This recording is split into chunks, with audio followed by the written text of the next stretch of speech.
ജീവിത അനുഭവങ്ങളുടെ ഒരു പുതിയ എപ്പിസോഡിലേക്ക് ഞങ്ങളുടെ എല്ലാ പ്രേക്ഷകരെയും കർത്താവായ യേശു ക്രിസ്തുവിൻ്റെ നാമത്തിൽ സ്വാഗതം ചെയ്യുന്നു. കഴിഞ്ഞ ആഴ്ചത്തെ ജീവിത അനുഭവങ്ങളുടെ എപ്പിസോഡ് നിങ്ങൾക്ക് അനുഗ്രഹമായി ഞാൻ വിശ്വസിക്കുന്നു. അനേക സെഡ്രിക് ലെബ്രോയ്മാരെ ദൈവത്തിൻ്റെ പരിശുദ്ധാത്മാവ് എഴുന്നേൽപ്പിക്കട്ടെ എന്ന് ഞാൻ ആഗ്രഹിക്കുകയും പ്രാർത്ഥിക്കുകയും ചെയ്യുന്നു. ഇന്ത്യ ടു നേഷൻസ്, ഇന്ത്യയിൽ നിന്നും രാജ്യങ്ങളിലേക്ക്. ഈ കപ്പ പറയുന്നത് പോലെ തന്നെ ഇന്ത്യക്ക് ചുറ്റും അനേക രാജ്യങ്ങളുടെ ഫ്ലാഗ്. 2024 ബാംഗ്ലൂരിലുള്ള ഉണർവിൻ്റെ അകത്ത് ഞാൻ കേട്ട ദൈവശബ്ദമാണ് ഇന്ത്യ ടു നേഷൻസ്. 2011 ഞാൻ ആദ്യമായിട്ട് നോർത്ത് ഇന്ത്യയിൽ ശുശ്രൂഷിക്കാനായിട്ട് പോകുമ്പോൾ എൻ്റെ മനസ്സിൽ ദൈവത്തിൻ്റെ പരിശുദ്ധാത്മാവ് ആഴമേറിയ നോർത്ത് ഇന്ത്യയെക്കുറിച്ചൊരു ഭാരം നൽകിയതിൻ്റെ പരിമിത ഫലമാണ് 2013 14 എനിക്കും എൻ്റെ ഭാര്യ ഗ്രീഷ്മയ്ക്കും ജോലിയോടുകൂടിയുള്ള ബന്ധത്തിൽ, ഞങ്ങൾ രണ്ടുപേരും സോഫ്റ്റ്വെയറിൽ വർക്ക് ചെയ്തിരുന്ന സമയത്ത് അമേരിക്കയിൽ പോകുവാനും സെറ്റിൽ ചെയ്യാനൊക്കെ സാധ്യതകൾ ഉണ്ടായിരുന്നുവെങ്കിലും ഇന്ത്യയിൽ സ്റ്റേ ബാക്ക് ചെയ്ത് നോർത്ത് ഇന്ത്യൻ ശുശ്രൂഷ 2014 ടെമ്പോ ട്രാവലർ വാങ്ങിച്ച് ഗ്രാമങ്ങളിൽ ചെന്ന് ശുശ്രൂഷിക്കുകയും ക്രൂസൈഡ് നടത്തുകയും 2016 ഭാരത് ബെൻസിൻ്റെ ട്രക്ക് വാങ്ങിച്ച് ഇന്ത്യയിലെ 26 സ്റ്റേറ്റിൽ യാത്ര ചെയ്ത് പ്രസംഗിക്കുവാനും ദൈവം കൃപ നൽകി. ആ പാഷനിൽ നിൽക്കുമ്പോഴാണ് 2024 ഉണർവുണ്ടാകുന്നത്. ഉണർവിൻ്റെ അകത്ത് ഞാൻ കേട്ട ദൈവശബ്ദമാണ് ഇന്ത്യ ടു നേഷൻസ്. അങ്ങനെ ദൈവത്തിൻ്റെ പരിശുദ്ധാത്മാവ് 2024 ശേഷം 100ാമത്തെ ദിവസം UK ആ വർഷം തന്നെ കാനഡയും അയർലൻഡും US ശുശ്രൂഷിക്കാൻ കൃപ നൽകി. എന്നാൽ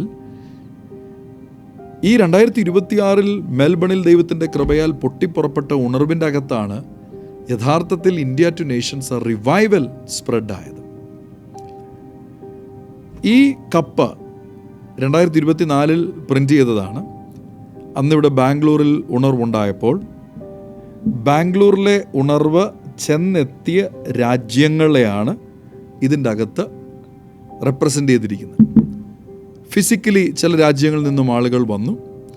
ചില രാജ്യങ്ങൾ ഇൻ്റർനെറ്റ് സംവിധാനത്തിലൂടെ, നിങ്ങൾ ഓർക്കുന്നുണ്ടായിരിക്കും, അത് ആ ഉണർവിൻ്റെ ഏറ്റവും വലിയ പ്രത്യേകതയായിരുന്നു മീഡിയയിലൂടെയാണ് അത് ഭയങ്കരമായിട്ട് ദൈവസാന്നിധ്യം വ്യാപരിച്ച് പല ആളുകളുടെ വീട്ടിൽ ടെലിവിഷൻ പോലും ഓഫ് ചെയ്യാതെ ദിവസങ്ങളോളം ആ റിവൈവൽ നമുക്കൊരിക്കലും മറക്കാനാകത്തില്ല. വളരെ യുണീക്കായിട്ട്, വളരെ റെയറായിട്ട് എൻ്റെ ഈ ഇത്രയും വർഷത്തെ 45 ഇയേഴ്സുള്ള ജീവിതത്തിൽ അങ്ങനൊരു സംഭവത്തെക്കുറിച്ച് ഞാൻ കേട്ടറിവില്ല.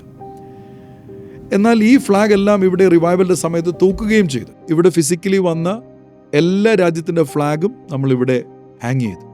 എന്നാൽ ഓസ്ട്രേലിയയിൽ പോയപ്പോൾ വളരെ രസകരം എന്ന് പറഞ്ഞാൽ ഇവിടെ ഹാങ് ചെയ്ത് പല ഫ്ലാഗിൻ്റെയും അതത് രാജ്യത്തിലുള്ള ആളുകളെ കാണുവാനും ദൈവത്തിൻ്റെ പരിശുദ്ധാത്മാവ് സഹായിച്ചു. ഒരു റിവൈവലിനെ ഇത് ചെയ്യുവാനായിട്ട് സാധിക്കത്തുള്ളൂ. റിവൈവലിന് പല ഡെഫിനിഷൻസും കൊടുക്കാം. ആ ഡെഫിനിഷൻസിൻ്റെ പേരിൽ പല ആർഗ്യുമെൻസും വരാം. പലരും ഇതിനെ ഡിഫെൻഡ് ചെയ്യാം, ഇത് റിവൈവലാണ്, അല്ലെങ്കിൽ ഇതിനെ എതിർക്കാം, ഇത് റിവൈവൽ അല്ല എന്നുള്ളത്. ബാംഗ്ലൂർ ഉണർവിൽ സംഭവിച്ചത് ദൈവത്തിൻ്റെ മഹത്വം ഈ ഹാളിൽ നിറഞ്ഞിരുന്നു എന്നുള്ളതാണ്. ദൈവ സാന്നിധ്യത്തിൻ്റെ ഒരു ഉണർവായിരുന്നു.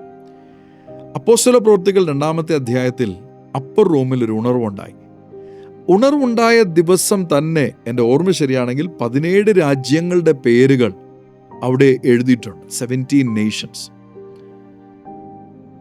യെരുശലേമിൽ ഉണർവുണ്ടാകും. അപ്പോസ്തല പ്രവൃത്തികൾ 13 ശ്രദ്ധിക്കുമ്പോൾ അന്ത്യോക്യയിൽ ഉണർവുണ്ട്. പിന്നീട് 19 നോക്കുമ്പോൾ എഫെസസിൽ ഉണർവുണ്ട്. ഏഷ്യ മൈനർ മുഴുവൻ കർത്താവിൻ്റെ വചനം കേട്ടു എന്ന് എഴുതിയിരിക്കുന്നു. റിവൈവൽസിൻ്റെ പ്രത്യേകത ഒരിക്കലും ഒരു ലോക്കൽ ചർച്ചിന് വേണ്ടി മാത്രമുള്ളതല്ല. റിവൈവൽ എപ്പോഴും ഗ്ലോബൽ ഇമ്പാക്റ്റ് ആണ് ഉണ്ടാക്കുന്നത്. വെയിൽസിൽ ഉണർവുണ്ടായപ്പോൾ ആ വെയിൽസിൽ ഉണർവ് നടന്ന ചർച്ച് നമുക്ക് ഇന്ന് പോയാലും കാണുവാനായിട്ട് സാധിക്കും. ഇന്ന് അതിൻ്റെ ഒരു എക്സ്റ്റെൻഡഡ് വെർഷൻ അവരിപ്പറേ പണിതിട്ടുണ്ട്. ആ ചർച്ച് ഒരുപക്ഷെ ബാംഗ്ലൂരിലുള്ള പല മെഗാ ചർച്ചസിൻ്റെ 1/10 പോലും സീറ്റിംഗ് കപ്പാസിറ്റി ഇല്ലാത്ത ചർച്ചാണ്.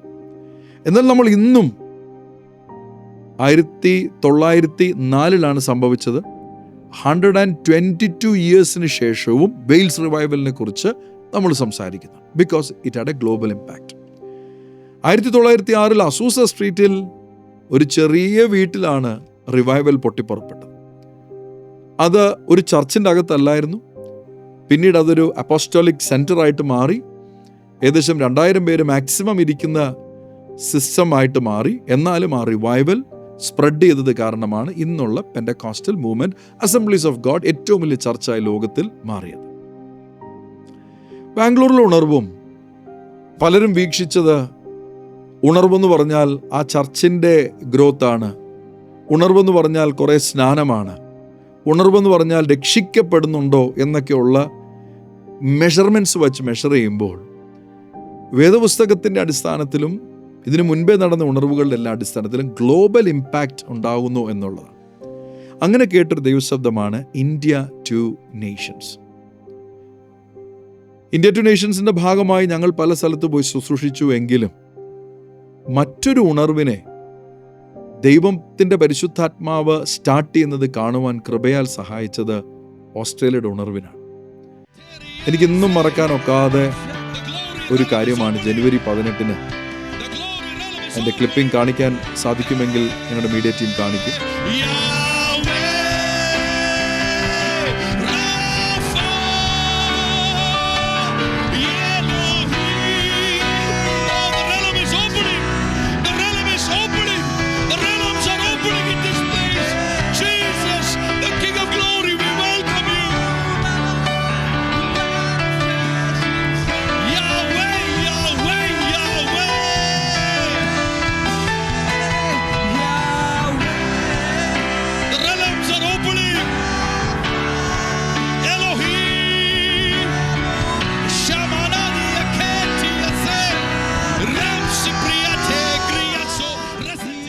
ജനുവരി 18 മൾഗ്രേവിൽ ആ ചർച്ചിൽ യാവേ റാഫ എന്ന് ഞാൻ പാടുമ്പോൾ പരിശുദ്ധാത്മാവിൻ്റെ ഭയങ്കര സാന്നിധ്യം വന്ന് ഒരു വലിയ മൂവ് ആ ചർച്ചിൽ സംഭവിക്കുന്നു.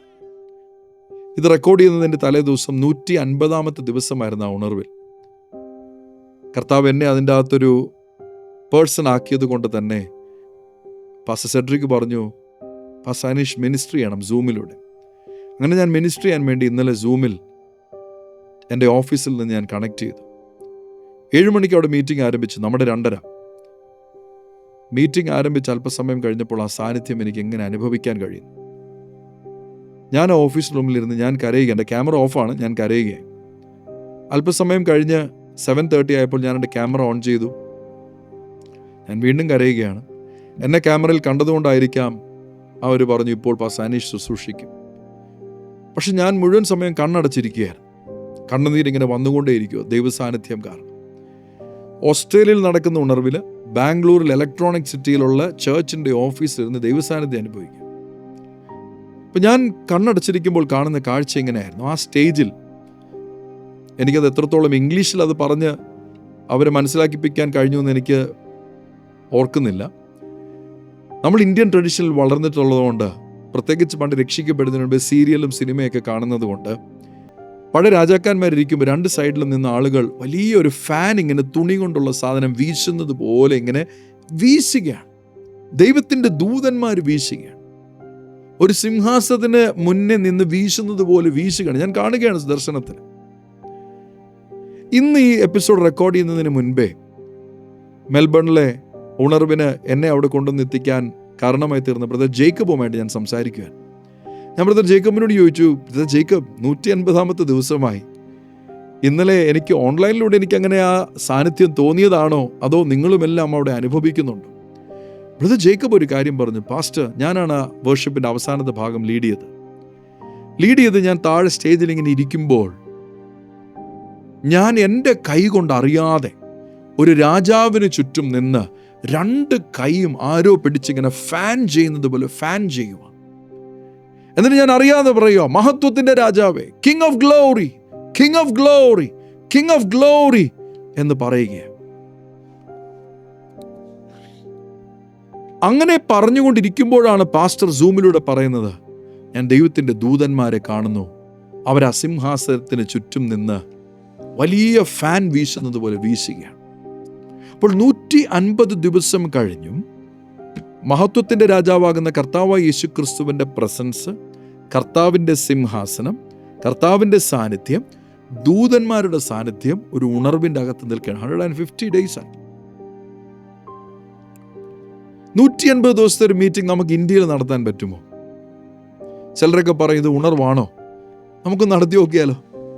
150 ദിവസത്തെ ഒരു മീറ്റിംഗ് നടത്തി നോക്കി, പോട്ടെ 15 ദിവസത്തെ ഒരു മീറ്റിംഗ് നടത്തി നോക്കി. It is not possible. ദൈവസാന്നിധ്യം ഇല്ലെങ്കിൽ, അത് ഉണർവല്ലെങ്കിൽ ആള് വരത്തില്ല. കഴിഞ്ഞ സൺഡേയും ആ ചേർച്ചിൽ നല്ല ആളായിരുന്നു എന്നാണ് കേട്ടത്. India to nations holy spirit revival ബാംഗ്ലൂരിൽ അന്ന് ചെയ്ത ദൈവശബ്ദം കേട്ട പ്രൊഫറ്റിക്കലി ഞാൻ ചെയ്തൊരു കപ്പായത്. ഹോളി സ്പിരിറ്റ് റിവൈവൽ എന്നെഴുതി Bangalore India electronic city 2024 India to nations. ഇന്ത്യയുടെ ഒരു പടമുണ്ട്. എന്നിട്ട് ഏകദേശം 52 നേഷൻസിൻ്റെ ഡിസൈനാണ് അതിൽ ചെയ്തിരിക്കുന്നത്. ഒരു ഉണർവിനെ ചെയ്യാൻ കഴിയുന്ന ബ്യൂട്ടി കണ്ടു. ബാംഗ്ലൂരിൽ ഈ ചർച്ചിൽ ആ ഉണർവിനെ ദൈവം അയച്ചു. ഇവിടുത്തെ ആളുകളെല്ലാം ട്രാൻസ്ഫോംഡ് ആക്കി. എല്ലാവരുടെ ആത്മീയ നിലവാരം മാറി, എല്ലാവരുടെയും. എൻ്റെ ഓർമ്മയിൽ ആരും പിന്മാറിപ്പോയതായിട്ട് എൻ്റെ മനസ്സിലില്ല. എന്ന് പറഞ്ഞാൽ പാപത്തിലേക്കോ രക്ഷിക്കപ്പെടാത്ത വഴിയിലേക്കോ പല കാരണങ്ങളാൽ ചർച്ചിൽ നിന്ന് മാറിയവരുണ്ടാകും. ജോലിയുടെ ഭാഗമായിട്ട് മാറിയവരുണ്ട്. വിവാഹം കഴിഞ്ഞ് ഞങ്ങളുടെ ഏറ്റവും നല്ല വേർഷിപ്പ് ലീഡറായിരുന്നു അക്സ. ഡൽഹിയിൽ സിസ്റ്റർ പേഴ്സിസ് ജോണിൻ്റെ മകൻ ജെറമി വിവാഹം കഴിച്ചപ്പോൾ ഡൽഹിയിലാണ്. അങ്ങനെ പലരും പോയി. എന്നാൽ ഇവിടെയുള്ള എല്ലാവരുടെ ലൈഫിൻ്റെ അകത്ത് വലിയ ട്രാൻസ്ഫോർമേഷൻ ദൈവം ചെയ്തു. പക്ഷെ ആ ട്രാൻസ്ഫോർമേഷൻ നമുക്ക് വ്യക്തിപരമായൊരു സന്തോഷത്തിനല്ല, ആ ട്രാൻസ്ഫോർമേഷൻ ഇന്ത്യ ടു നേഷൻസ് റിവൈവലിന് വേണ്ടിയിട്ടാണ്. ഇവിടെ ഞാൻ ശുശ്രൂഷിച്ചപ്പോൾ മാക്സിമം ഇന്ത്യക്കാരോടാണ് ശുശ്രൂഷിച്ചത്. അല്ലെങ്കിൽ ഇവിടുത്തെ ഉണർവ് സ്പർശിച്ചത് മാക്സിമം ഇന്ത്യക്കാർ. മറ്റ് രാജ്യക്കാർ കണ്ടുവെങ്കിലും അത് വളരെ ചുരുക്കം ചിലരാണ്. കാനഡയിൽ നിന്നൊരു കനേഡിയൻ ലേഡി ഇവിടെ വന്നു, ഓസ്ട്രേലിയയിൽ നിന്നൊരു ഓസ്ട്രേലിയൻ ലേഡി ഇവിടെ വന്നത് ഞാൻ ഓർക്കുന്നു. ചില ആഫ്രിക്കൻസ് വന്നു. ഹാർഡ്ലി ഒരു 100 പേരെ നമുക്കെടുക്കാം. എന്നാൽ ഓസ്ട്രേലിയൻ ഉണർവിൻ്റെ പ്രത്യേകത, ഞങ്ങൾ അന്ന് എണ്ണിയപ്പോൾ 32 രാജ്യങ്ങൾ ആ ഉണർവിൻ്റെ അകത്ത് പങ്കെടുത്തു. 70ാമത്തെ ദിവസം വരെ ഞാൻ ശുശ്രൂഷിക്കുമ്പോൾ 32 രാജ്യങ്ങൾ. ആ രാജ്യങ്ങളെല്ലാ ഫ്ലാഗും ഇവിടത്തെ പോലെ തന്നെ അവിടെയും ഹാങ് ചെയ്യുവാനായിട്ടുള്ള വ്യവസ്ഥ ചെയ്തു. എന്നാൽ ഒരു വ്യത്യാസമുണ്ടായി. ആ രാജ്യങ്ങളിലുള്ള പൗരന്മാർ തന്നെയാണ് പങ്കെടുത്തത്. ഉദാഹരണത്തിന് ഏറ്റവും അവസാനം പങ്കെടുത്ത ഒരു രാജ്യക്കാരൻ ഇറാനാണ്. ഇപ്പോൾ യുദ്ധം നടക്കുന്ന കഥയൊക്കെ നമ്മൾ കേൾക്കുന്നില്ലേ? നിങ്ങൾക്ക് വിശ്വസിക്കാൻ കഴിയുന്നുണ്ടോ? ഇറാനിൽ നിന്നും ഒരാൾ ആ ഉണർവിൻ്റെ അകത്ത് പങ്കെടുത്തു. ഇന്നലെ പാസ്റ്റർ സെഡ്രിക് എന്നോട് ഇന്ന് പറയുകയുണ്ടായി, ഇന്നലെ ഓസ്ട്രേലിയയിൽ നടന്ന ആ സൂമിൻ്റെ അകത്തോടുള്ള മീറ്റിങ്ങിലും പ്രസൻസിൻ്റെ അകത്തും അവർ ഒരുമിച്ച് കൂടി വന്നു. സൂമിൽ ഞാൻ കണക്ട് ചെയ്തു. ഒരു മുസ്ലിം സഹോദരി, ഏത് രാജ്യമാണെന്ന് എന്നോട് പറഞ്ഞില്ല, ഇന്നലെ രാത്രി രക്ഷിക്കപ്പെട്ടു. ഒരു റിവൈവലിൻ്റെ ഇമ്പാക്റ്റ് കണ്ടു. ഇന്നലെ ഞാൻ ഒട്ടും പ്രസംഗിക്കാൻ കഴിഞ്ഞില്ല. അതുപോലെ സാന്നിധ്യമായിരുന്നു. ദൈവസാന്നിധ്യം വരുമ്പോൾ അതിൻ്റെ അകത്ത് പ്രസംഗിച്ചു കഴിഞ്ഞാൽ അതൊരു വലിയ വിഡ്ഢിത്തമായി പോകും. കാരണം അതുപോലെ പരിശുദ്ധാത്മാവ് മിനിസ്ട്രി ചെയ്യുകയാണ്. ചില സമയത്ത് നമ്മൾ വളരെ ശാന്തമായിട്ടിരിക്കാൻ പഠിക്കണം. ഹോളി സ്പിരിറ്റ് നമ്മളെ മിനിസ്ട്രി ചെയ്യാനായിട്ട് അനുവദിക്കണം. കഴിഞ്ഞ ദിവസം ചില മലയാളികളായ വേർഷിപ്പ് ലീഡേഴ്സ്, ഇൻസ്ട്രുമെൻറ്റ് പ്ലേയേഴ്സിൻ്റെ ഒരു പോഡ്കാസ്റ്റ് ഞാൻ കാണുകയുണ്ട്. ജിൻസിനെയാണ് എനിക്കതിൽ റെക്കഗ്നൈസ് ചെയ്യാൻ കഴിഞ്ഞത്. മറ്റു രണ്ടുപേരും എനിക്ക് റെക്കഗ്നൈസ് ചെയ്യാൻ കഴിഞ്ഞില്ല. മേ ബി ഈ ജനറേഷനിലുള്ളവരായിരിക്കാം. അതിൽ ജിൻസ് ഒരു പ്രത്യേക കാര്യം പറയുന്നു. വർഷങ്ങൾക്ക് മുൻപേ കേരളത്തിൽ പാട്ടുകൾക്ക് പ്രാധാന്യവും പാടുന്ന രീതിക്ക് പ്രാധാന്യമുള്ളപ്പോൾ ചിക്കു കുര്യാക്കോസിൻ്റെ വർഷിപ്പിൻ്റെ കാലഘട്ടത്തിലാണ് സൈലൻസിൻ്റെ അകത്ത് ദൈവസാന്നിധ്യം വ്യാപരിക്കുന്നത്. അതിൽ ജിൻസ് പറഞ്ഞൊരു പ്രധാനപ്പെട്ട കാര്യമുണ്ട്. ഒരു മ്യൂസീഷ്യൻ ആയതുകൊണ്ട് ജിൻസ് പറഞ്ഞ് സാധാരണ രീതിയിൽ പെട്ടെന്ന് പാട്ട് തീരാൻ പോയാൽ, നിന്നു പോയാൽ, സൈലൻസ് വന്നാൽ അടുത്ത് എന്തെങ്കിലുമൊക്കെ വായിച്ച് ഫില്ലിൻ ചെയ്യും, കീബോർഡ്, ഗിറ്റാറ്, ഫ്ലൂട്ട്. എന്നാൽ ചിക്കു കുര്യാക്കോസിൻ്റെ ദൈവത്തിൻ്റെ പരിശുദ്ധാത്മാവ് ഒരു സംശയമില്ലാതെ കേരളത്തിൻ്റെ വേർഷിപ്പിൻ്റെ പാരഡൈം ഷിഫ്റ്റ് ചെയ്തു. ഒരു സംശയമില്ലാതെ ഷിഫ്റ്റ് ചെയ്തു. ആ ഷിഫ്റ്റിൽ സംഭവിച്ച ജിൻസ് പറഞ്ഞൊരു പ്രധാനപ്പെട്ട കാര്യമാണ്, ചില മീറ്റിങ്ങിൽ വളരെ സൈലൻസാണ്. ഞങ്ങൾക്ക് ടെൻഷനാ, അടുത്ത് എന്താ വായിക്കേണ്ടത്, ഏതാ പാടേണ്ടത്. പക്ഷെ ആ സാന്നിധ്യത്തിൽ പോലും ആളുകൾ മിനിസ്റ്റേർഡാണ്. ബാംഗ്ലൂരിൽ സംഭവിച്ച അതല്ലേ? ഓരോ ദിവസവും 1-2 മണിക്കൂറല്ലേ സൈലൻസിൻ്റെ അകത്ത് ഇരുന്നത്. ആ സാന്നിധ്യം വ്യാപരിച്ചപ്പോൾ ഇവിടെ ഓൺലൈനിൽ സൂമിൽ ജോയിൻ ചെയ്ത് ചില പ്രൊഫറ്റിക് വേർഡ്സ് മാത്രം ഞാൻ പറയുമ്പോൾ ഇന്ത്യ ടു നേഷൻസ് ഇന്നും സംഭവിക്കുന്നു. ഞാൻ കർത്താവിനെ ഒത്തിരി സ്തോത്രം ചെയ്യുന്നു, സ്തുതിക്കുന്നു. എന്താ റീസൺ? ദൈവം വിശ്വസ്തനാണ്. ഉണർവിൻ്റെ അകത്ത് ദൈവം പറഞ്ഞതെല്ലാം ദൈവം അതുപോലെ പ്രവർത്തിക്കുന്നത് കാണുമ്പോഴാണ് വലിയ സന്തോഷം. ആ ഉണർവിൻ്റെ അകത്ത് ആ കർത്താവ് പറഞ്ഞത്, നിങ്ങളൊരു വലിയ സ്ഥലത്തേക്ക് പോകും. എനിക്ക് ആക്ച്വലി ഇപ്പോഴും വിശ്വസിക്കാൻ കഴിയുന്നില്ല. ഇലക്ട്രോണിക് സിറ്റി പോലെ പ്രതികൂലങ്ങളുള്ള സ്ഥലം, അനുകൂലമായിട്ടുള്ള ഒരു പൊളിറ്റിക്കൽ സിറ്റുവേഷൻ അല്ല ബാംഗ്ലൂർ ഇലക്ട്രോണിക് സിറ്റിക്കകത്തുള്ളത്. മെജോറിറ്റി നമ്മളല്ലാത്തൊരു സ്ഥലമാണ്. ആ സ്ഥലത്ത് ഒരു വലിയ ബിൽഡിങ്ങും ഉയർത്തിപ്പിടിച്ചിരിക്കുന്ന ഒരു കുരിശുമായിട്ട് എല്ലാ ദിവസവും ചർച്ച് തുറന്ന് ആരാധനകൾ നടക്കുന്ന രീതിയിൽ ദൈവത്തിൻ്റെ പരിശുദ്ധാത്മാവ് സഹായിച്ചത് റിവൈവൽ കാരണം. എന്താ ഞാനിതെല്ലാം പറയുന്നത്? നമ്മുടെ ഒരു ട്രെൻഡുണ്ട്. ചർച്ചിൽ ഒരു സെറ്റ് ഓഫ് പ്രോഗ്രാംസ്, മിനിസ്ട്രിയിൽ ഒരു സെറ്റ് ഓഫ് ഷെഡ്യൂൾസ്, കുറച്ച് വിദേശ യാത്രകൾ, കുറച്ച് നോർത്ത് ഇന്ത്യൻ യാത്രകൾ, കുറച്ച് തമിഴ്നാട്ടിലെ സൗത്ത് ഇന്ത്യൻ മിനിസ്ട്രി, കുറച്ച് കേരളത്തിലെ മിനിസ്ട്രി. അങ്ങനൊരു മിനിസ്ട്രിക്കകത്ത് ലിമിറ്റഡ് ആയിരിക്കുവാനല്ല ദൈവം നമ്മളെക്കുറിച്ച് ആഗ്രഹിക്കുന്നത്. യോഹന്നാൻ 3:8 ആത്മാവിനാൽ ജനിച്ച മനുഷ്യൻ എങ്ങനെയുണ്ടെന്ന് എഴുതിയിട്ടുണ്ട്. ദൈവത്തിൻ്റെ പരിശുദ്ധാത്മാവിൻ്റെ ഒഴുക്കനുസരിച്ച് ജീവിക്കുവാനും ശുശ്രൂഷിക്കുവാനും കഴിയണം. 2011 ഇന്ത്യ വിട്ട് പുറത്ത് പോകരുതെന്ന് പരിശുദ്ധാത്മാവ് പറഞ്ഞു. 18 പോകുവാൻ എന്നോട് പറഞ്ഞു. ആ 7 വർഷം ഇന്ത്യയിൽ നല്ലതായിട്ട് പ്രവർത്തിക്കാൻ ദൈവം കൃപ നൽകി. 18ഉം 19ഉം പോയപ്പോൾ 20 സാമച്ചൻ പാസ്റ്ററോട് പറഞ്ഞു, നിന്നെ ദൈവം ഇലക്ട്രോണിക് സിറ്റിയിൽ ഇരുത്തും. 20 കോവിഡ് വന്നു, ആർക്കും ഒരിടവും പോകാൻ കഴിഞ്ഞില്ല. അത് കാരണം ചർച്ച് വളർന്നു. 24 ആ റീസൺ കാരണമാണ് ഉണർവും സംഭവിച്ചത്, ഇവിടെ ഞങ്ങൾ എല്ലാവരും ഉണ്ടായിരുന്നത് കൊണ്ട്. എന്നാൽ ആ ഉണർവിൻ്റെ അകത്ത് ദൈവം പറഞ്ഞു, ഇന്ത്യ ടു നേഷൻസ്. എൻ്റെ ജീവിതത്തിൽ ഒരിക്കലും മറക്കാനാകാത്ത സംഭവമാണ്.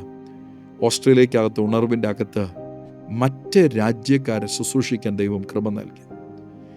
എൻ്റെ ലൈഫിൽ ദൈവം അനുവദിച്ചിരിക്കുന്ന ചില പ്രവാചകന്മാരെ ഓർത്ത് സ്തോത്രം. എനിക്കിഷ്ടമുള്ള, എല്ലാവരും ഇഷ്ടമാണ്, എന്നാൽ പ്രധാനപ്പെട്ട അവർ പറയുന്നതൊന്നും തെറ്റിപ്പോകാതിരുന്ന 2 പേരാണ് പാസ്റ്റർ സാമച്ചനും പ്രോഫറ്റ് ടിജോ തോമസ്. പാസ്റ്റർ സാമച്ചനാണ് ആദ്യം 2019 ഡിസംബറിൽ ഇലക്ട്രോണിക് സിറ്റിയിലെ സഭയുടെ വളർച്ചയെക്കുറിച്ചും ഉണർവിനെക്കുറിച്ചും എന്നെ ദൈവം ഇരുത്തും എന്നൊക്കെ പറയുന്നത്. പാസ്റ്റർ ടിജോ തോമസ് ആണ് ബാംഗ്ലൂരിലെ ഉണർവ് പ്രവചിച്ചത്. ബാംഗ്ലൂരിലെ ഉണർവ് മാത്രമല്ല, ഈ 2 പ്രവാചകന്മാരും പുതിയ ചർച്ച് ബിൽഡിങ്ങിനെ കുറിച്ച് പറഞ്ഞു, അവിടെയുള്ള പ്രീ സ്കൂളിനെ കുറിച്ച് പറഞ്ഞു, അവിടെയുള്ള മെഡിക്കൽ സെൻറ്ററിനെ കുറിച്ച് പറഞ്ഞു. ഇതൊന്നും ചെയ്യുവാനായിട്ട് ഞാൻ മനസ്സിൽ പോലും ചിന്തിച്ച കാര്യങ്ങളല്ല. ഞാൻ എൻ്റെ ജോലി റിസൈൻ ചെയ്ത് ഒരു ദൈവദാസനായി പാസ്റ്ററായി ഫോക്കസ് ചെയ്യുമ്പോൾ ഞാനിനി ഒരിക്കലും വേറൊരു കാര്യത്തിലും ഇൻവോൾവ് ആകത്തില്ല എന്ന് ഓർക്കുമ്പോൾ ഇന്ന് വളരെ മനോഹരമായ 13 കുഞ്ഞുങ്ങൾ ഇലക്ട്രോണിക് സിറ്റിയിൽ പഠിക്കുന്ന പ്രീ സ്കൂളുണ്ട്. ആ കുഞ്ഞുങ്ങളിലുള്ള ചേഞ്ച് കാണുമ്പോൾ തന്നെ എനിക്ക് വലിയ സന്തോഷമാണ്. ഒരു റിവൈവലിൻ്റെ എഫക്റ്റ്. നല്ല ഇംഗ്ലീഷ് പറയുന്നു, അവർക്ക് പ്രാർത്ഥിക്കുവാൻ ഇഷ്ടം തോന്നുന്നു, മോശം വേർഡ്സ് പറയുന്നില്ല. വേറെ ഒരു പ്രീ സ്കൂളിൽ പഠിപ്പിച്ച പേരൻറ്റ് ഈ വർഷം ആ കുഞ്ഞിനെ ഈ സ്കൂളിലോട്ട് മാറ്റിയിട്ട് പറഞ്ഞു, പാസ്റ്റർ ഒരു അഡ്മിഷൻ തരണം. എന്താ റീസൺ? ഞങ്ങളുടെ കുഞ്ഞുങ്ങൾ പഠിക്കുന്ന പ്രീ സ്കൂളിലൊക്കെ ഈ പ്രായത്തിൽ പോലും വളരെ മോശമായിട്ടുള്ള ഇംഗ്ലീഷ് വേർഡ്സ് പറയുകയാണ്. ഞാൻ ദൈവത്തിനെ സ്തുതിച്ചു. ദൈവത്തിൻ്റെ പദ്ധതികൾ എത്ര ബ്യൂട്ടിഫുള്ളാണ്. മെഡിക്കൽ സെൻറ്റർ കർത്താവ് തുടങ്ങുവാനായിട്ട് ഞാനിങ്ങനെ കാത്തിരിക്കുകയാണ്. വൈറ്റ് ക്ലൗഡ്സ് മീഡിയ കർത്താവ് തന്നു. നിങ്ങൾക്കറിയാമോ, യു വെർഷൻ എന്ന ബൈബിൾ ഒരു ചർച്ചിന് ദൈവം കൊടുത്തൊരു വിഷനാണ്, ലൈഫ് ചേർച്ച്. അതിൻ്റെ അകത്തുള്ള ചില IT എഞ്ചിനീയേഴ്സ് പണിത് തുടങ്ങിയതാണ്. ഇന്ന് മില്യൺസ് ഓഫ് ആളുകൾ വായിക്കുന്ന ബൈബിളായിട്ട് യു വെർഷൻ മാറി. ഇതുപോലെ ഉണർവിൻ്റെ അകത്ത് ദൈവത്തിൻ്റെ പരിശുദ്ധാത്മാവ് ഇന്ത്യ ടു നേഷൻസ്. വൈറ്റ് ക്ലൗഡ്സിൻ്റെ ടാഗ് ലൈൻ തന്നെ, ഗവൺമെൻറ് ഓഫ് ഇന്ത്യയുമായിട്ട് രജിസ്റ്റേർഡ് ആയിരിക്കുന്ന ടാഗ് ലൈൻ തന്നെ ഇന്ത്യ ടു നേഷൻസ് ആണ്. ഒരു വലിയ ഉയർന്ന പദ്ധതി ദൈവത്തിൻ്റെ പരിശുദ്ധാത്മാവ് നമുക്കതിൻ്റെ അകത്ത് തരികയാണ്. ഞാൻ വിശ്വസിക്കുന്നു ഈ ദിവസങ്ങളിൽ റിവൈവൽ ആഗ്രഹിക്കണം. ഒരിക്കലെങ്കിലും ജീവിതത്തിൽ ഒരു റിവൈവലിൻ്റെ അകത്തിരിക്കുവാൻ ദൈവത്തിൻ്റെ പരിശുദ്ധാത്മാവിനോട് നമ്മൾ പ്രാർത്ഥിക്കണം. നമ്മൾ എന്തൊക്കെ കാര്യങ്ങളാണ് പ്രാർത്ഥിക്കുന്നത്? വീട് പ്രാർത്ഥിക്കാറുണ്ട്, വാഹനം പ്രാർത്ഥിക്കാറുണ്ട്, പക്ഷെ റിവൈവലിനെ ആഗ്രഹിക്കണം, റിവൈവൽ കൊതിക്കണം. ഓസ്ട്രേലിയയിൽ പോയപ്പോൾ പല രാജ്യക്കാരുമായിട്ട്, പല ഭാഷക്കാരുമായിട്ട്, ഏറ്റവും കൂടുതൽ ഞാൻ ഇടപെട്ടത് ശ്രീലങ്കൻസുമായിട്ട്. ഏറ്റവും കൂടുതൽ അവിടെ എനിക്ക് ഭക്ഷണം കഴിക്കാൻ തന്നതും ശ്രീലങ്കൻ ഫുഡാണ്. ഞാൻ ബ്രദർ ജേക്കബിൻ്റെ വീട്ടിൽ 50 ദിവസം താമസിക്കുമ്പോൾ ഒരു കുടുംബത്തിന് 50 ദിവസം ഗസ്റ്റ് സ്പീക്കറിന് ആഹാരം ഉണ്ടാക്കി തരാൻ കഴിയത്തില്ല. ആ സമയത്ത് ശ്രീലങ്കക്കാരായ ആളുകൾ തരുമായിരുന്നു. അന്ന് ഞാൻ തമാശയ്ക്ക് പറഞ്ഞു, ഇനി കർത്താവ് എങ്ങാനും ശ്രീലങ്കയിലോട്ട് അയക്കാനാണോ ഈ ശ്രീലങ്കൻ ആഹാരം കഴിപ്പിക്കുന്നത്? ഈ വരുന്ന നവംബർ മാസത്തിൽ ഏകദേശം ഒരാഴ്ചയോളം ഞങ്ങൾ ടീമായിട്ട് ശ്രീലങ്കയിൽ ശുശ്രൂഷിക്കാം. ഒരു മീറ്റിങ്ങിനായിട്ട് വേണമെങ്കിൽ പോകാം, ഷെഡ്യൂൾ പ്രോഗ്രാംസ് അതൊക്കെ ചെയ്യാം. പക്ഷേ ദൈവത്തിൻ്റെ ആ റിവൈവൽ ക്യാരി ചെയ്യുവാൻ ദൈവം നമ്മളെക്കുറിച്ചൊക്കെ ആഗ്രഹിക്കുന്നു. നിങ്ങളുടെ ഉള്ളിൽ ഒരു വലിയ കൊതി വരട്ടെ. ഇന്ത്യ ടു നേഷൻസ്, ഒത്തിരി രാജ്യങ്ങളിൽ യാത്ര ചെയ്യണം എന്നുള്ളതല്ല. ഈ കഴിഞ്ഞ ദിവസം വേൾഡ് കപ്പ് ഫുട്ബോൾ നടക്കുകയാണല്ലോ. അപ്പോൾ രാത്രി ഞാൻ ചെന്നിട്ട് മീറ്റിംഗ് എല്ലാം കഴിഞ്ഞു പോയി. എൻ്റെ മകന് ഫുട്ബോൾ ഇഷ്ടമായിരുന്നു, എനിക്കും ഫുട്ബോൾ ഇഷ്ടം. ഹൈലൈറ്റ്സ് കാണും. ചില രാജ്യങ്ങളുടെ പേരൊക്കെ കണ്ടപ്പോൾ ഞാൻ ഇതുവരെ കേട്ടിട്ടില്ലാത്ത പേര്. ഞാൻ എൻ്റെ ഭാര്യ ഗ്രീഷ്മയോട് പറഞ്ഞു, നമ്മൾ അധികം പ്രാർത്ഥിക്കണം എന്ന് എനിക്ക് തോന്നുന്നു. ആ രാജ്യത്തിനോട് പോകാനുള്ള ആഗ്രഹമല്ല, ഇങ്ങനെ ഒരു രാജ്യം ഉണ്ടല്ലോ, ഈ രാജ്യത്തിനൊരു ഉണർവ് വേണ്ടേ, ഈ രാജ്യത്തിനും ദൈവമഹത്വം കൊണ്ട് നിറയട്ടെ. അതേ സമയത്ത് തന്നെ ഇന്ത്യ ടു നേഷൻസ് പറയുമ്പോൾ ദൈവം പറഞ്ഞൊരു പ്രധാനപ്പെട്ട കാര്യമുണ്ട്. UK ആണ് ആദ്യം, അല്ല യൂറോപ്പിൽ നിന്നാണ് ആദ്യത്തെ ഉണർവുകൾ സംഭവിക്കുന്നത്. ആ ഉണർവുകൾ സംഭവിക്കുമ്പോൾ UK-യിൽ ഉണർവ് സംഭവിക്കുമ്പോൾ UK മിഷണറിമാരെയാണ് ലോകമെമ്പാടും അയച്ചത്. അമേരിക്ക കണ്ടുപിടിക്കുന്നത് പോലും, അല്ലെങ്കിൽ അമേരിക്കയുടെ വലിയ സ്വാധീനം പോലും UK-യിലെ പല സ്ഥലങ്ങളുടെ പേരല്ലേ അമേരിക്കയിൽ വന്നിരിക്കുന്നത്. ആ കാലഘട്ടം കഴിഞ്ഞ് അമേരിക്കയിൽ ഉണർവ് സംഭവിച്ചപ്പോൾ അമേരിക്കൻ മിഷണറിമാരാണ് ഇന്ത്യയിൽ ഏറ്റവും കൂടുതൽ പ്രവർത്തിച്ചത്. അമേരിക്കൻ മിഷണറിമാരാണ്. പിന്നീട് ഓസ്ട്രേലിയയിൽ ഉണർവ് സംഭവിച്ചപ്പോൾ ഓസ്ട്രേലിയൻ മിഷണറിമാരെ ഇന്ത്യയിൽ ഏറ്റവും അവസാനം കൊന്നത് ഒരു ഓസ്ട്രേലിയൻ മിഷണറിയാണ്, ഗ്രഹാം സ്റ്റെയിൻസ്. പിന്നീട് ഉണർവ് സൗത്ത് കൊറിയയിലേക്ക് പോയി. ഇന്നും ഇന്ത്യയിൽ ഏറ്റവും കൂടുതൽ ഇമ്പാക്റ്റ് ക്രിയേറ്റ് ചെയ്തിരിക്കുന്നത് സൗത്ത് കൊറിയൻ മിഷണറീസാണ് ഈ ജനറേഷൻ്റെ അകത്ത്. പ്രത്യേകിച്ച് അവരെ കണ്ടാൽ നോർത്ത് ഈസ്റ്റ് ആളുകളെ പോയതായിരുന്നു നമുക്ക് പോലും തിരിച്ചറിയാൻ ഒക്കത്തില്ല, അവർ മിഷണറീസാണ്. എന്നാൽ ഇപ്പോൾ ഉണർവ് സംഭവിക്കുന്ന ആഫ്രിക്കൻ കോണ്ടിനെന്റിൽ ഏറ്റവും കൂടുതൽ ആഫ്രിക്കൻ മിഷണറീസാണ് ലോകമെമ്പാടും പോയിക്കൊണ്ടിരിക്കുന്നത്. എന്നാൽ ഞാൻ വിശ്വസിക്കുന്നു കർത്താവ് യേശു ക്രിസ്തുവിൻ്റെ വരവിന് മുൻപേ ഇന്ത്യയിലൊരു വലിയ ഉണർവുണ്ടാകും. ആ ഇന്ത്യ ഉണർവിൻ്റെ പ്ലാറ്റ്ഫോമായി തീരുമ്പോൾ ഇന്ത്യക്കാരൻ നേഷൻസിലേക്ക് ദൈവം അയക്കും. അതിനുവേണ്ടി നമുക്ക് പ്രാർത്ഥിക്കണം, തയ്യാറെടുക്കണം. ഓസ്ട്രേലിയൻ ഉണർവ് ഇന്നലെ 150-ാമത്തെ ദിവസമായിരുന്നു. ഞാൻ 77 ദിവസം ആ ഉണർവിൻ്റെ അകത്ത് പങ്കെടുത്തു. എനിക്കൊരു അവാർഡൊക്കെ പാസ്റ്റർ സെഡ്രിക്ക് തന്നു. 150 ദിവസം പാസ്റ്റർ സെഡ്രിക്കും ആൻറ്റി മാലിയും അല്ലാതെ ഒരേ ഒരാളെ ഈ ഓസ്ട്രേലിയൻ ഉണർവിൻ്റെ അകത്ത് പങ്കെടുത്തുള്ളൂ. അദ്ദേഹത്തിൻ്റെ പേര് പ്രസ്ലി എന്നാണ്. പ്രസ്ലി ഏത് നാട്ടുകാരനാണെന്നറിയാമോ? ആഫ്രിക്കക്കാരനാണ്. നിങ്ങൾ കണ്ടോ, ആഫ്രിക്കയിൽ റിവൈവൽ നടക്കുന്നത് കൊണ്ടാണ് ഈ ഉണർവിൻ്റെ അകത്ത് പോലും 150 ദിവസം വേണമെങ്കിൽ ഒരു ഇന്ത്യക്കാരന് പങ്കെടുക്കാമായിരുന്നു, വേണമെങ്കിൽ ഒരു ശ്രീലങ്കക്കാരന് പങ്കെടുക്കാൻ, പോട്ടെ ഒരു ഓസ്ട്രേലിയക്കാരന് 150 ദിവസം പങ്കെടുക്കാമായിരുന്നു. പക്ഷെ why an African? Because there is a special grace operating on them. ഇതുപോലൊരു സാഹചര്യം ഇന്ത്യയിൽ ദൈവത്തിൻ്റെ പരിശുദ്ധാത്മാവ് അയക്കും. നമുക്ക് വിശ്വസിക്കണം, നമുക്ക് വിശ്വസിച്ചേ ഒക്കത്തുള്ളൂ. ഇന്ത്യ ദൈവത്തിൻ്റെ മഹത്വത്തിൻ്റെ പ്ലാറ്റ്ഫോം ആക്കും. 1.5 ബില്യൺ ആളുകളാണ് ഇന്ത്യയിലുള്ളത്. ഇന്ത്യ ദൈവത്തിൻ്റെ മഹത്വത്തിൻ്റെ പ്ലാറ്റ്ഫോം ആകാതിരുന്നാൽ കാൽവരി ക്രൂസിൽ കർത്താവ് ചെയ്ത ആ വർക്ക് പ്രോഫിറ്റബിൾ ആകത്തില്ല. ഇന്ത്യയും ചൈനയും തീർച്ചയായിട്ടും അതിനാണ് ദൈവത്തിൻ്റെ പരിശുദ്ധാത്മാവ് ഒരുക്കുന്നത്. ഞാൻ ദൈവത്തിന് സ്തോത്രം ചെയ്യും. അനേക രാജ്യത്തിലുള്ളവരെ പരിചയപ്പെടാൻ, ആ രാജ്യങ്ങൾക്കൊക്കെ വേണ്ടിയിരുന്ന് പ്രാർത്ഥിക്കുവാൻ, ആ രാജ്യങ്ങളെ ഓർത്ത് ദൈവത്തിന് സ്തോത്രം ചെയ്യുവാൻ, സ്തുതിക്കുവാനും എല്ലാം ദൈവം കൃപ നൽകി. വിശ്വസിക്കാം, പ്രാർത്ഥിക്കാം. ഒരു വലിയ ഉണർവ് നമുക്ക് ആഗ്രഹിക്കാം, കൊതിക്കാം. ഉണർവിൻ്റെ അകത്ത് ജീവിക്കാം. ആ ഉണർവിൻ്റെ അകത്തുള്ള സാന്നിധ്യത്തെ വഹിക്കാം. ഇന്ത്യ ടു നേഷൻസ് ആയി ദൈവത്തിൻ്റെ പരിശുദ്ധാത്മാവ് നമ്മളെ ഓരോരുത്തരെയും സഹായിക്കട്ടെ, മാറ്റട്ടെ എന്ന് ഞാൻ ആഗ്രഹിക്കുകയും പ്രാർത്ഥിക്കുകയും ചെയ്യുന്നു. ഇന്നത്തെ ജീവിതാനുഭവങ്ങൾ നിങ്ങളോട് ദൈവം സംസാരിച്ചതായിട്ട് തോന്നുന്നുവെങ്കിൽ, നിങ്ങൾക്കിത് അനുഗ്രഹിക്കപ്പെട്ടുവെങ്കിൽ ലൈക്ക് ബട്ടൺ പ്രസ് ചെയ്യാൻ മറക്കരുത്. ഷെയർ ചെയ്യുക, കമൻറ്റ് ചെയ്യുക, നിങ്ങളുടെ ഫീഡ്ബാക്സ് അറിയിക്കുക. അടുത്ത ആഴ്ച ഇതേ സമയം ജീവിതാനുഭവങ്ങളുടെ ഒരു പുതിയ എപ്പിസോഡുമായിട്ട് കാണുന്നത് വരെ നമുക്ക് ഒരുമിച്ച് കർത്താവിൽ തന്നെ ഉണർവിനായിട്ട് പ്രാർത്ഥിച്ച് ആഗ്രഹിച്ചിരിക്കാം. God bless you. ഷലോം.